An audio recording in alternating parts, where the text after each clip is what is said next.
bathrooms in the train stations are very clean. Is a lie. You need the antiperspirant. Oh my gosh. Oh my gosh. This is the culture shock. This is the culture shock. Guyene Hunters are insane. Hello, welcome back to my channel. It's your girl Ape and I'm in Tokyo. So today I'm going to do a long overdue part 2 of my original culture shocks that I've experienced since moving to Japan video. You guys said that was really helpful and gave you things to be on guard about for your visits or for your moves here. Also, yesterday made 4 whole months that I've been living in Japan, which is like crazy. Time really flies. I've got my handy dandy book here, so let's just get into it. Okay, let's talk about the nightlife, because a lot of club bathrooms are like solo style, like one-to-one, which I guess hygienic, but also like as a girl, the club bathroom is a place to build community, to build camaraderie. Like, why is there not a communal bathroom system here? Japanese people really, if they don't have to talk, they won't. And I hate that. I truly hate that. As a yapper, Japan, America could never. Like, come on. Okay.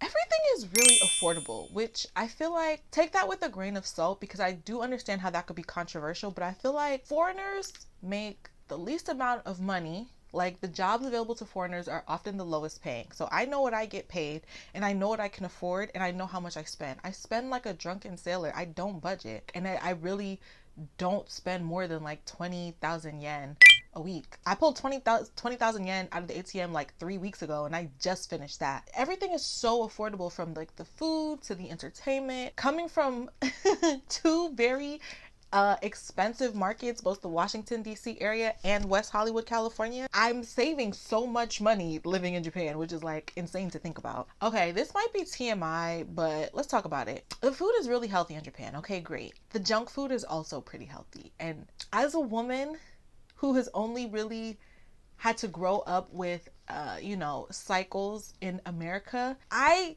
deal with the pain through picking out. I eat whatever I'm craving. I have my junk food, my candy, my sweets.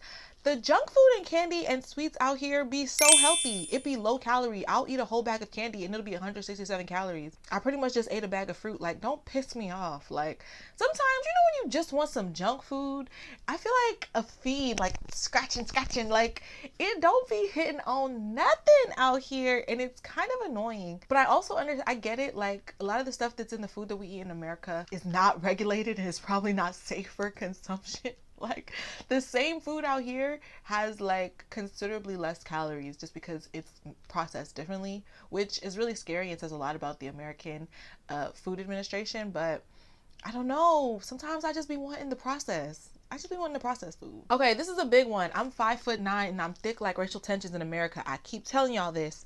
That being said, Japan is not made for anybody over 5'7". Like, over 5'7" or over like 140 pounds. Japan is made for little people, and it's so freaking frustrating. I don't think there's been a single time when I have been on the train where I did not hit my head on something. I always am hitting my head on something in the train. It's crazy. Like, I have to like squat in order to wash my dishes at the sink or wash my hands at the bathroom sink. I have to squat down. That is the one thing that makes living in Japan, it almost looks like, that's the one thing I'm like, okay, I could not stay here long term. Like, I would have to build a house and like build my own like level to my level. Like, I have to build it from scratch to my level of things, because I can't do this for the rest of my life. That being said, apparently the younger generation of Japanese people are growing taller than the previous generations. So maybe some of the design choices will begin to reflect that. But yeah, as of now, it's really annoying. Nothing is built for anybody over 5'7", and 5'7" is generous. Like, it's really ideal for 5'5" and below. Oh, this one. Oh my gosh. So tatame, there's like 2. There's like tatame and the other one, which I'll post on the screen because I can't remember the name of it.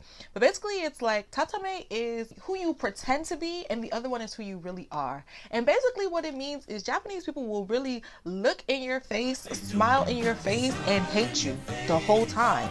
And they don't tell you that they hate you because that's out of norm for the culture. They'll smile in your face and heap loads of praise on you, but they actually hate you. Like, and for me, especially coming from both in American culture and in Nigerian culture, it's very much, those are two very direct, very expressive communication styles. People in America love to complain. They're going to tell you about yourself whether you ask for them or not, and Nigerians are the same way. So to come to Japan and have people really just be so phony, it's crazy. And like the phoniness being like ingrained into the culture is like insane to me.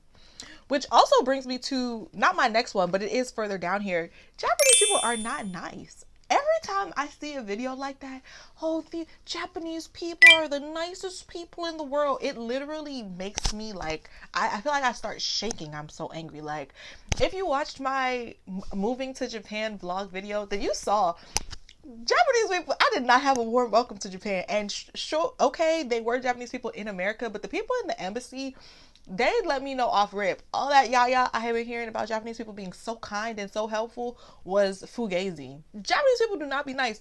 Are there nice, kind people in Japan? Of course. Are there more nicer and kinder people in Japan than other countries? Perhaps, sure, yeah. But are all Japanese people just inherently nice or kind? No. Perfect example, I was lost somewhere and I was trying to ask this guy, how do I get there? And I'm like, oh, sumimasen. And he like didn't turn around. I was like walking behind him. I felt like he could see me in the peripheral, but I'm like, okay, maybe I just need to get closer. So then I got in front and I was like, oh, sumimasen. I don't remember where I was going, but some doko desu ka. And he was like, I don't know where it is. That's why I was ignoring you the first time. Bitch, what? Okay, big dog, you could have just said, I can't help you. That's first of all. Second of all, you didn't even know where I was going to ask you for. So where is this coming from? Japanese people are not nice. There are rude people in Japan. That's really what I want you to say. And that was a shock because y'all people really have hyped up the kindness of Japanese people. Oh, yes. I really enjoy the fact that you can get really high quality products for cheap. Like, I found the absolute greatest beauty sponge cleaner at Daiso. Daiso is like a Dollar Tree is like 100 yen shop. 100 yen is like 60 cents. So I found the most amazing cleaner that rivals $40 cleaners back in America for 60 cents in Japan. There are so many high quality things that I have purchased for less than like the equivalent of 10 USD in Japan that I know back in America would cost me $50, if not $100. I don't know if it's because we're so close to China, so there's not a lot of rah-rah with the import-export. Like, I don't know what exactly is the reason why, but I'm always like gagged, like, oh my gosh, I spent 100 yen on this, but it's like the best thing I've ever used in my entire life. Like, that's so crazy to me. Can we talk about how people in Japan are really comfortable with the status quo? And it applies to so many things. I was watching a video on TikTok and it like perfectly encompassed how I feel about it from the outside looking in.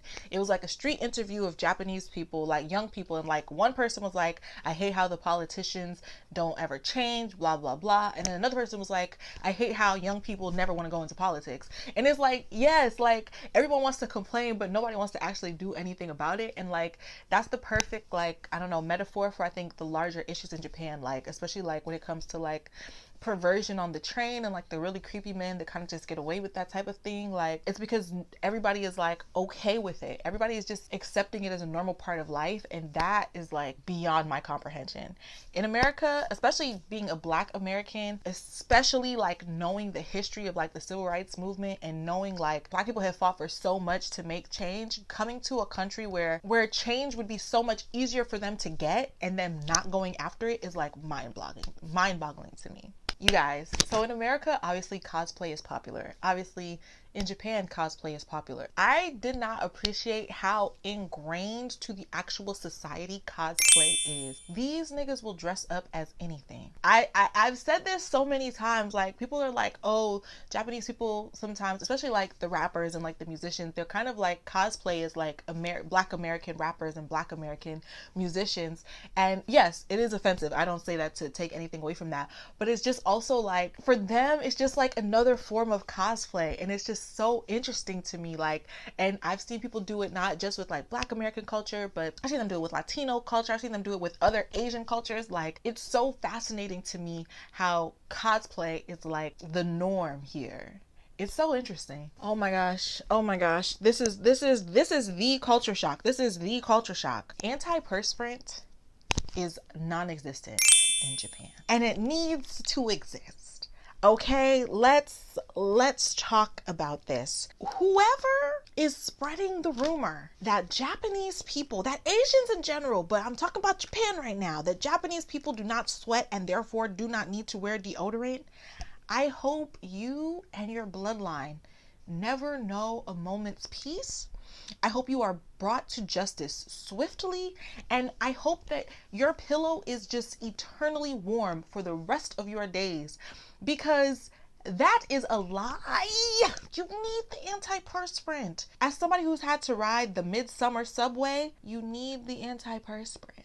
Okay, it's cooling down and people still need that antiperspirant. Okay, I've said it once and I'll say it 1,000 times. That plus how it's made for little people, those are probably the two worst things about living in Japan. The lack of antiperspirant is crazy. Oh my goodness. You know what always gags me? And if you follow me on Instagram, I've talked about this a couple of times, but it gags me every time. I am so recognizable. Like, it does not, like, oh my gosh, I'm so recognizable. And it was happening to me in my neighborhood at first. And I thought, oh, maybe my neighbors just recognize me. That's just good neighbor policy. But then it happened to me an hour away from where I live and like 30 minutes away from where I work. So it was far out. And I'm like, how does this man recognize me? I haven't seen him in 2 months. And I have to remember, I'm black. I'm black and I'm 5'9" and I'm dark skinned and I'm thick, and I am probably one of 3 black people that the average Japanese person has ever seen in real life. Like, of course they recognize me, but it's always so jarring because I don't be remembering them. I be like, I've never seen you before in my life. Whole time we've been chopping it up. That will always be shocking to me, like every time. I'm also just a very naturally like memorable person. Not to be funny, I just am. Ooh, let's talk about Guyene Hunters. Okay, so a Guyene Hunter is basically a Japanese person who specifically is like seeking out a foreigner or a gaijin for the purpose of like sleeping with them, or I don't know, faking a relationship with them for the purpose of learning English for free. Gaijin hunters are insane. Some of the stuff that guys have said to me is like off the charts. This guy tried to like swipe my nipple, which was crazy. We were in the club and I didn't have a bra on with my top, and he like tried to like swipe my nipple, and I was like, what are you doing? And he like laughed. And so this was very childish of me, but it was such a knee-jerk reaction.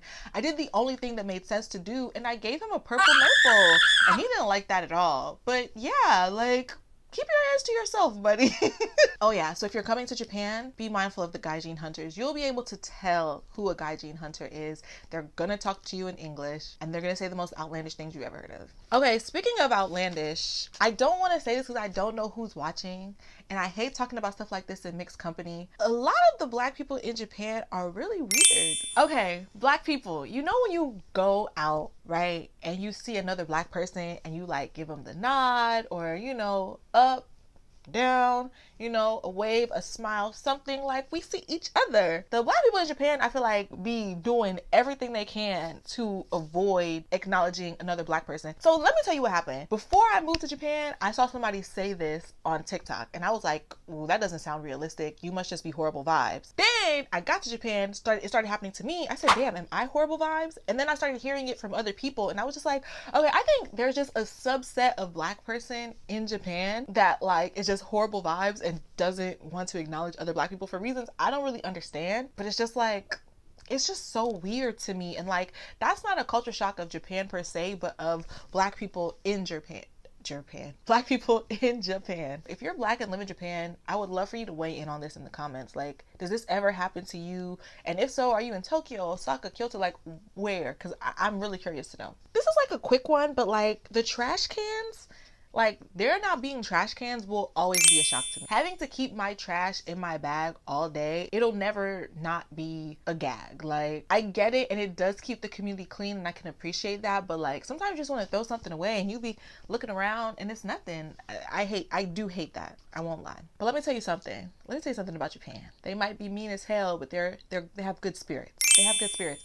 Because if you lose something and you go to the lost and found, you're actually gonna find it. America could never. If you go to a lost and found in America, baby, you're never finding whatever it is you're looking for. You go to a lost and found in Japan, not only will you find what you're looking for, it'll probably come with like a cute little thank you note. Thank you for giving me the opportunity to be a good citizen and drop this off for you. I hope it finds you in well spirits. I'm so gagged. Like, and I love that, like, if somebody drops something on the ground at the train station, I've seen people like actively like pick it up and like go over to lost and found, or like even just put it, like pick it up off the floor and like maybe put it on the railing or on top of like the vending machine where it can still be seen but it's not going to get trampled. Like, people are so good about that type of thing, like lost items in Japan, which is like amazing. Like, nobody's walking off with something they just found on the floor, which I really admire. Oh my gosh, the work culture in Japan is insane, which is crazy because the government does so much good for the citizens. I don't know why they don't regulate the work culture as well. Like, all of the mandatory overtime, all of the weird like senpai hierarchy things that go into like if you work in a Japanese company and you're supposed to get off at 5 or 6 o'clock, but your boss is still there, you can't leave until your boss leaves. So if your boss, I don't know, hates his wife, hates his kids, hates his life, and he doesn't want to go home and he stays into the office till 9 o'clock, you have to stay in the office until 9 o'clock so he can avoid his family. I think that's so crazy. And I think that that is a huge reason why Japan is experiencing such a low birth rate, like many countries are, not just Japan, but Japan is actively trying to like replenish those numbers, but they're not regulating the work culture, and it's a very toxic work culture environment. And it's just so shocking because everything else is designed to make the lives of its citizens better except for the work culture. Like, oh my gosh, let me tell you, this gags me so bad, especially when I'm trying to meet people. Addresses mean nothing here. Addresses mean nothing here because you will get to the address and the building will be 100 floors and you will not know which floor it is on. That happens to me so, and I hate that. Everything is sky high and it's just like, man, it's tough. But I guess it's a space saver, so whatever. But yeah, I hate that. I've been to so many buildings where I'm like, I finally made it to the building.